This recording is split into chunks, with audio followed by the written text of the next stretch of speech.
Welcome in this session. 2.3 The Twins. The poet of this poem is Henry Sambrook Leigh. We begin this poem with some activities. Now look at this picture. What do you think? या चित्राकडे बघून तुमच्या मनात काय विचार येतात? Are they friends? Are they brothers? What do you think? Yes, they are twins. हे दोन जुळे भावंड आहेत. ट्विन्स म्हणजे जुळे भावंड किंवा जुळ्या बहिणी. Now look at this next picture. What do you call them? दोघांना आपण ट्विन्स म्हणतो. These are the three girls. They born at the same time. What do you call? Twins? No. We call them triplets. म्हणजे एकाच वेळेला दोन जण जन्माला येत असतील त्यांना आपण जुळे असं म्हणतो आणि जर तीन येत असतील तर ट्रिपलेट्स असं म्हणतो. Now look at these pictures. Pairs of words. The first picture, yes, cup and saucer, needle and thread, and this very famous picture, do you like? Yes, this is a game, hide and seek. या तीन चित्रांमधून तुमच्या लक्षात आलं असेल की आपण दोन दोन शब्दांचे गट यात शिकतो, जसं cup and saucer, needle and thread आणि हाईड आणि सीक. असे जेव्हा शब्दांचे गट असतात. Now look at these words and complete it. पहिला शब्द कसा तयार होईल? Early morning, very good, good morning. Job, job interview किंवा job opportunities. Catch a cold, absolutely right. Pass time, accept defeat. Leading role, joint owners. These are collocations. Collocations म्हणजे काय? A set of words that often go together or occur together. असे दोन शब्दांची जोडी किंवा गट जो नेहमी एकमेकांच्या सोबत येत असतो, त्याला आपण collocations असं म्हणतो. Find any 5 collocations from this poem. या कवितेमध्ये आपल्याला असे भरपूर collocations पाहायला मिळतील. These are the collocations from our poem. Form and feature, face and limbs, one another, one day, completely mixed, for somehow, in fact, year after year. Don't laugh. हसू नका. She is thin as a pin. What is the meaning of this sentence? She is thin as a pin. आपल्याला माहिती आहे एखादा माणूस सडपातळ असेल तर आपण त्याला तीन असा शब्द वापरतो, पण या वाक्यामध्ये ती किती हडकुळी आहे तर टाचणीसारखी आहे. Next sentence, he has pea sized brain. Pea sized वाटाणा एवढा ब्रेन आहे. She wept and ocean of tears. किती रडली ती? अश्रू किती आलेले आहेत? My shoes are killing me. Statement versus over statement. यामध्ये आपण स्टेटमेंट म्हणजे काय असतं आणि त्याला ओव्हर स्टेटमेंट म्हणजे त्याच्यापेक्षा अतिशोक्तीने एखादं वाक्य जेव्हा बोलतो आपण त्याला ओव्हर स्टेटमेंट असं म्हणतो. A hungry man ate big bowl of rice. Yes, this is statement. A hungry man ate ton of food. म्हणजे 1 टन अन्न त्यांनी खाल्लं, हे त्याचं over statement. I am freezing to pen my bones. This is statement. म्हणजे जे लोक हिमालयावर चढतात, एक्सपिडिशनवर जातात, तेव्हा base camp, camp 1, camp 3, camp 2 असं जाताना त्या थंडीमुळे त्यांचे हाड दुखायला लागतात. आपण समजू शकतो that is statement. I am freezing to die. पण हे मात्र ओव्हर स्टेटमेंट.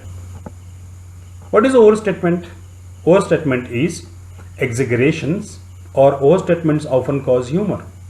जेव्हा एखाद्या वाक्यांमधून अतिशोक्ती व्यक्त केली जाते, म्हणजे आहे त्याच्यापेक्षा ती गोष्ट अशी फुगून सांगितली जाते, त्याला आपण एक्झॅजरेशन असं म्हणतो किंवा ओव्हरस्टेटमेंट असं म्हणतो.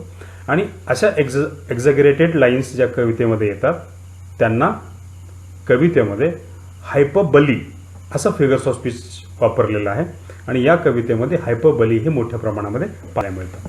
Now this poem. The twins. Henry सॅम्ब्रुक ले. In form and feature, face and limb, I grew so like my brother that folks got taking me for him and each for one another. In form and feature means structure and appearance. म्हणजे आपल्या शरीराची रचना आणि दिसणं. Face and limbs. We know the face. Limbs means the parts of bodies. I grew so like my brother. I grew means poet himself is talking, is saying his own experience. I grew so like my brother. मी माझ्या भावासारखाच वाढलो. That folks got taking me for him and each for one another. And that folks means people, got taking me for him. Taking for him means mistaking me for him. लोक त्याला मी समजू लागले आणि मला तो समजू लागले. अँड ईच फॉर अनदर म्हणजे एकमेकांची गल्लत करू लागले. पहिल्या लाईनमध्ये फॉर्म अँड फीचर. फेस हा एफ जो साऊंड आहे फॉर्म, फीचर आणि फेसमधला, म्हणून यातली जी फिगर्स ऑफ स्पीच आहे ती अलिट्रेशन आहे, repetition of the sound. That folk got taking me for him. यामध्ये टेकिंग याचा अर्थ मिस्टेकिंग असा अर्थ आहे. टेकिंगचा अर्थ आपल्याला माहिती आहे, पण taking has a double meaning. That's why it's figures of speech is पन. म्हणजे एकाच शब्दांचे दोन अर्थ जेव्हा कवितेमध्ये येतात तेव्हा पन ही फिगर्स ऑफ स्पीच असते. It puzzled all our kith and kin. It puzzled means it was confusion for all. कुणाला कन्फ्युजन होत होतं? Our kith and kin. Kith and kin means relatives, all close relatives, friends, even family members. यामध्ये सुद्धा किथ आणि किन क हा साऊंड रिपीट झालाय म्हणून अलिट्रेशन हे फिगर्स ऑफ स्पीच आहे. It reached a fearful pitch. It reached fearful pitch म्हणजे इतकं कन्फ्युजन व्हायचं की हे एका सीमेच्या पलीकडे जायचं, out of the limit. That is a fearful pitch. आणि pitch we know the meaning of pitch is a limit or height, and we know the meaning of pitch in the on the ground. म्हणून त्याचे figures of speech पण आहे. For one of us was born a twin, it not a soul new which. For one of us was born a twin. आमच्यापैकी कोणीतरी एक जण tween जन्माला आलं, दोघं जण नाही, कारण एक तर नॅचरली जन्माला येतोच. पण who is a second, that is a tween.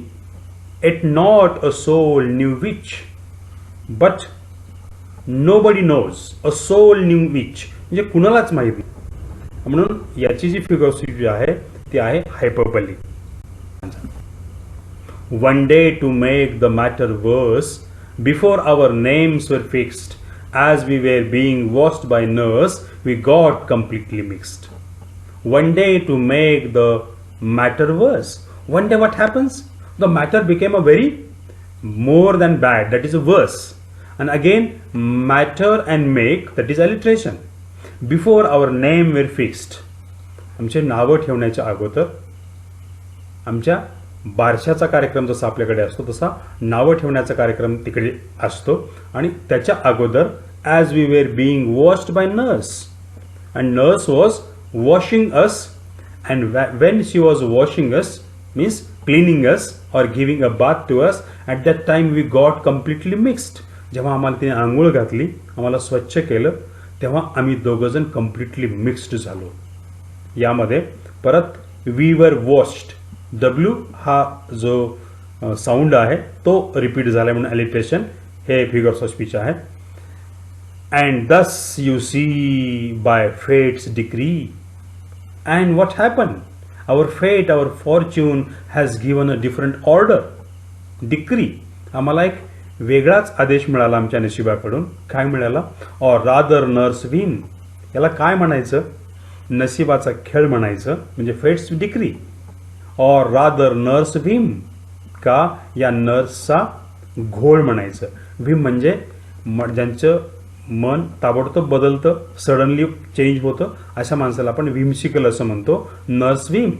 My brother John got christened me and I got christened him. And my brother John got christened me. Christened me means giving a name. नाव ठेवलं गेलं आणि माझं नाव माझ्या भावाला ठेवलं गेलं. My brother John got christened me आणि त्याचं नाव मला ठेवण्यात आलं. And I got christened me म्हणजे मला कुठलं नाव ठेवलं असेल मग, राईट. आपल्याकडे मार्जिन स्पेसमध्ये एक क्वेश्चन विचारला आहे की what names did the speaker get. स्पीकरला कुठलं नाव मिळालं असेल मग, तर स्पीकरला हेनरी असं नाव मिळालेलं. This fatal likeness even dogged my footsteps when at school, and when I was always getting flogged for John turned out a fool. And this fatal likeness even dog. This fatal means this dangerous thing. ही एक आपत्ती म्हणूया की ही सारखेपणामुळे माझ्या मागेच लागत राहिली. It followed. It dogged means it followed in whole life and it came with me at the school. My footsteps when at school. मी जेव्हा शाळेत गेलो तेव्हा पण माझ्यासोबतच हे सगळं आलं. And when I was always getting flogged. When I was always getting flogged. Getting flogged means beaten up, punished by the teachers. मला बऱ्याच वेळेला शिक्षा झाली, मार खावा लागला. कशासाठी मार खावा लागला? For John turn out a fool. म्हणजे जॉन माझा भाऊ काहीतरी खोड्या करायचा आणि त्या खोड्याची शिक्षा मला भेटायची. I put this question fruitlessly to everyone I know. What would you do if you were me to prove that you were you. And I put this question fruitlessly. Fruitlessly means uselessly. निष्फळपणे मी हा प्रश्न विचारत होतो. कुणाला? To everyone I know. मला माहीत असलेल्या प्रत्येक माणसाला. And what was the question? What would you do if you were me. जर तुम्ही माझ्या जागेवर असतात तर तुम्ही काय केलं असतं? कशासाठी? To prove that you were you. तुम्ही मीच आहात हे कसं सिद्ध करून दाखवलं असतं? Our close resemblance turn the tide of my domestic life. For somehow my intended bride became my brother's wife. And our close resemblance turn the tide. आणि आमच्या या सारखेपणामुळे काय घडलं? Turn the tide. The whole situation has been changed. संपूर्ण परिस्थितीच बदलली. कुठली परिस्थिती बदलली? Of my domestic life. माझं कौटुंबिक जीवन बदललं. बघा, in the first stanza poet has described his the beginning. काय बिगिनिंग झाली? काय चूक झाली? तर ते मिक्स झालं एकमेकांमध्ये. त्यामुळे झालं काय? एकमेकांची नावं बदलली. शाळेत आल्यास पुढे काय झालं? वेन ते केम टू स्कूल म्हणजे जॉन काहीतरी फुलिशनेस करायचा आणि शिक्षा मात्र हेनरीला भेटायची. त्याच्यानंतर पुढे काय झालं? रिझेम्बलन्समध्ये तर त्यांच्या डोमेस्टिक लाईफवर परिणाम झाला म्हणजे कौटुंबिक जीवनावर. Somehow my intended bride. Intended bride म्हणजे नियोजित वधू, जिच्यासोबत पोएटला म्हणजे स्पीकरला लग्न करायचं होतं. Became my brother's wife and that girl became brothers wife. ती भावाची पत्नी बनली. इथं पण हायपरबली ही फिगर ऑफ स्पीच वापरलेली आहे. In fact year after year the same absurd mistakes went on. and in fact year after year म्हणजे इथंच थांबलं नाही कौटुंबिक जीवनामध्ये, तर संपूर्ण आयुष्यभर हे असंच होत गेलं.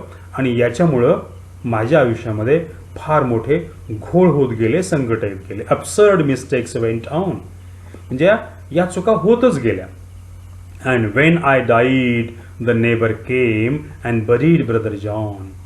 and at the end of this poem the poet is describing that when I died, आणि मी जेव्हा मेलो तेव्हा नेबर आले. Neighbour came and buried John because of the we are twins. इथं पण हायपरबली हे फिगर्स